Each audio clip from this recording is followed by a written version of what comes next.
Vierge Marie, Mère de Dieu, bénie sois-tu. Intercède pour nous qui célèbrent ta naissance. Qu'il soit béni le Dieu et Père de notre Seigneur Jésus le Christ. Il nous a bénis et comblés des bénédictions de l'Esprit, au ciel dans le Christ.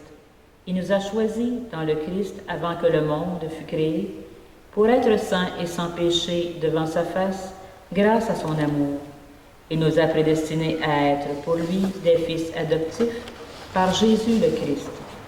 Ainsi il a voulu sa bonté, à la louange de gloire de sa grâce, la grâce qu'il nous a faite dans le Fils bien-aimé. En lui, par son sang, nous avons le rachat, le pardon des péchés. C'est la richesse de sa grâce dont il déborde jusqu'à nous, en toute intelligence et sagesse. Il nous dévoile ainsi le mystère de sa volonté, selon que sa bonté l'avait prévu dans le Christ, pour mener les temps à leur plénitude, récapituler toutes choses dans le Christ, celles du ciel et celles de la terre. Évangile de Jésus-Christ selon saint Matthieu. Voici comment fut engendré Jésus. Marie, sa mère, avait été accordée en mariage à Joseph avant qu'ils aient habité ensemble. Et elle fut enceinte par l'action de l'Esprit Saint. Joseph, son époux, qui était un homme juste, ne voulait pas la dénoncer publiquement, décida de la renvoyer en secret.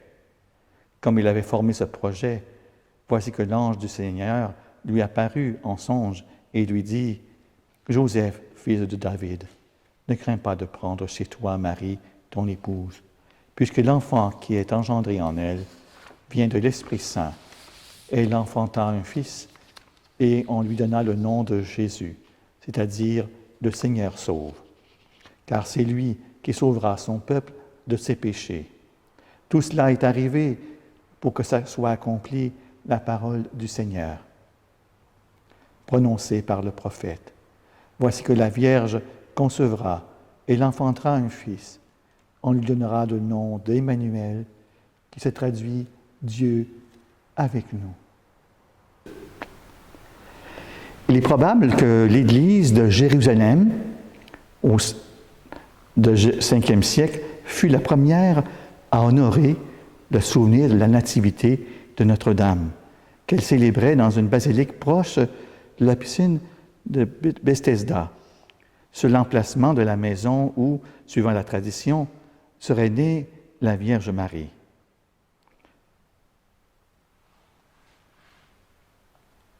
Je me souviens d'avoir visité cet endroit, une belle église, on l'appelle dédiée à Sainte-Anne, église Sainte-Anne, et c'est un lieu où on se rappelle de cet événement, de l'enfance de Marie.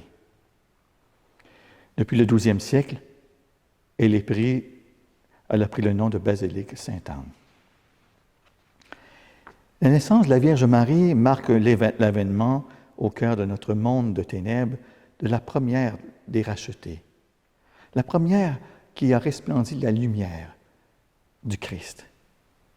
La venue parmi nous de celle qui fut préservée de toute souillure du péché dès le premier instant de sa conception pour pouvoir être la mère de son Sauveur et d'une autre.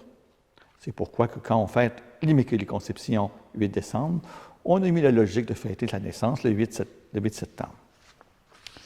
Donc en fêtant aujourd'hui Notre-Dame, l'Église célèbre la manifestation d'un mystère, enfoui pendant 9 mois déjà dans le sein de Sainte-Anne et depuis toute éternité dans le cœur de Dieu.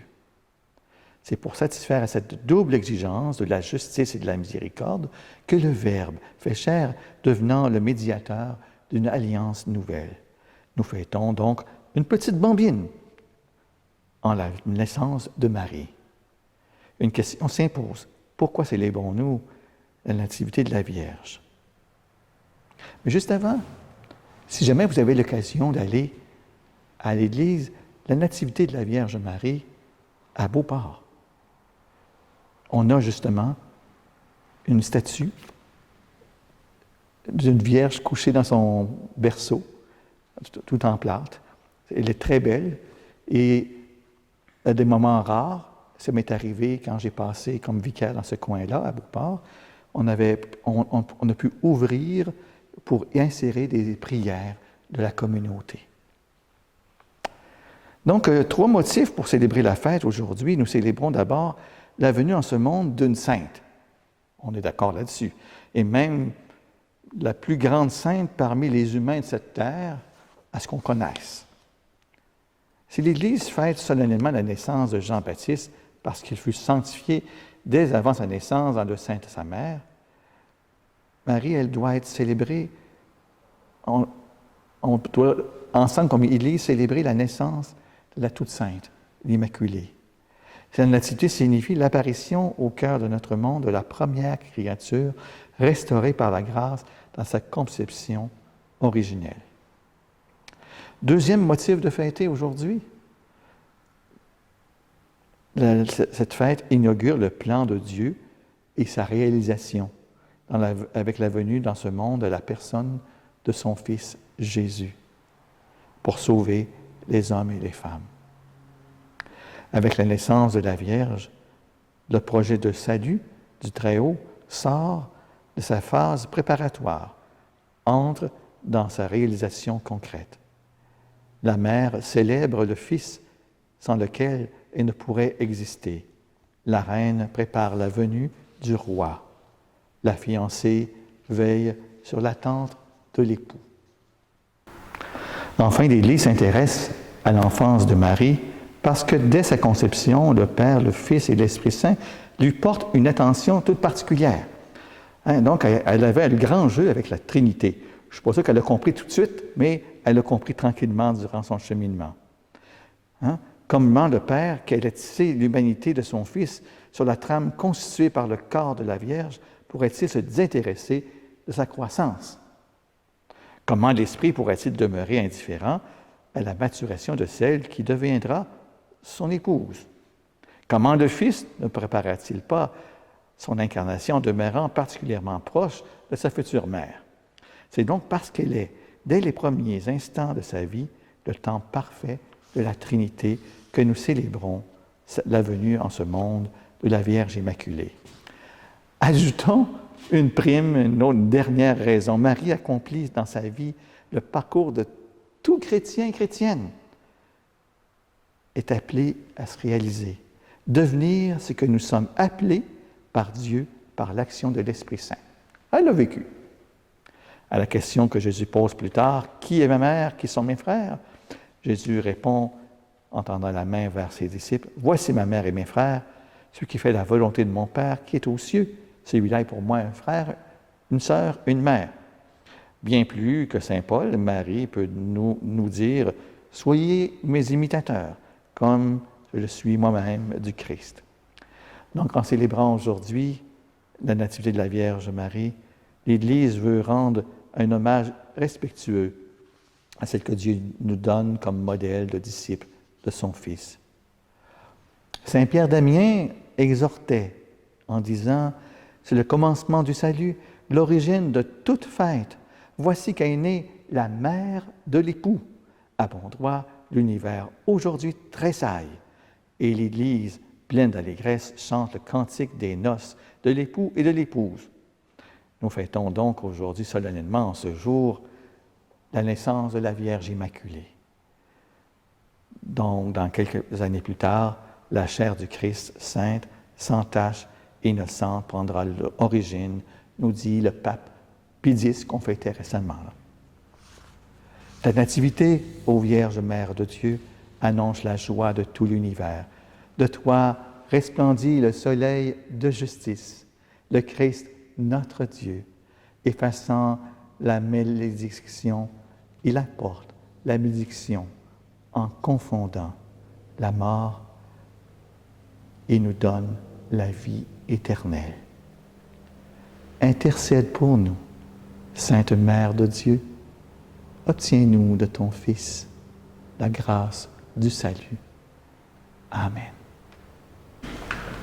Je vais lire l'antienne avant de chanter. Oui.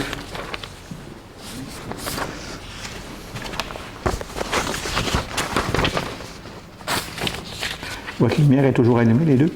Oui. Oui. On fait toujours 1-2 ensemble, OK? On fait le couplet, le refrain, OK. 2, puis 3-4. OK. On prend le refrain, puis ça, 3-4. Je vérifie si tout est beau encore. Oui. Ah.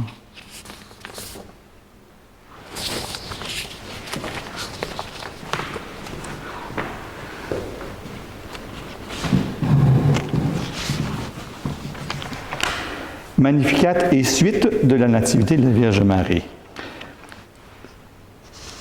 3, 2. Célébrons la Vierge Marie au jour de sa naissance. En elle, nous fêtons la mère du Sauveur. Magnificat, Magnificat, mon cœur exulte d'allégresse. Magnificat, Magnificat, mon cœur exulte d'allégresse. il s'est penché sur son humble Servante, désormais l'on me dira bienheureuse. Le Seigneur fit pour moi des merveilles, saint est son nom. Son amour se répand d'âge en âge sur tous ceux qui le craignent. Il déploie l'élan de sa force, il disperse les superbe. Magnificat, Magnificat, mon cœur exulte d'allégresse. Magnificat, Magnificat, mon cœur exulte d'allégresse.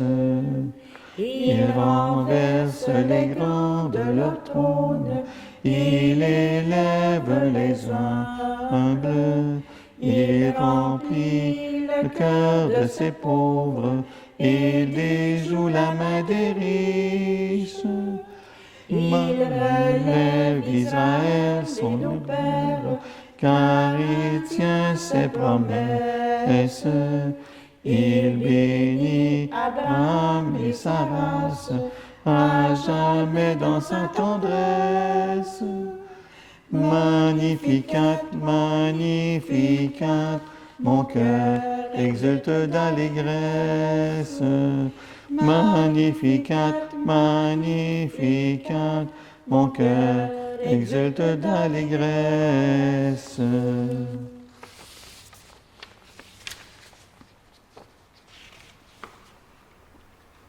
Bénissons notre Dieu, il a voulu que toutes les générations proclament bienheureuse la mère de son Fils. Béni sois-tu, Seigneur. Béni sois-tu, Seigneur. Pour ton humble servante, attentive à ta parole, modèle du cœur qui écoute. Béni sois-tu, Seigneur. Pour celle qui a mis au monde ton Fils, la mère de l'homme nouveau. Béni sois-tu, Seigneur. Pour celle qui a veillé sur la croissance de Jésus, présence maternelle dans l'Église. Béni sois-tu, Seigneur. Pour celle qui s'est tenue debout au pied de la croix, force des accablés. Béni sois-tu, Seigneur. Pour celle que tu as remplie de joie au matin de Pâques, espérance des vivants. Béni sois-tu, Seigneur. Pour celle que tu as fait monter au ciel, près de ton Fils, secours des mourants. Béni sois-tu, Seigneur.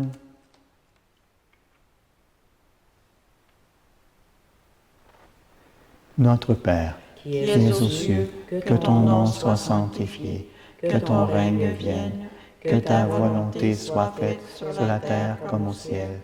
Donne-nous aujourd'hui notre pain de ce jour. Pardonne-nous nos offenses, comme nous pardonnons aussi à ceux qui nous ont offensés. Et ne laisse pas entrer en tentation, mais délivre-nous du mal.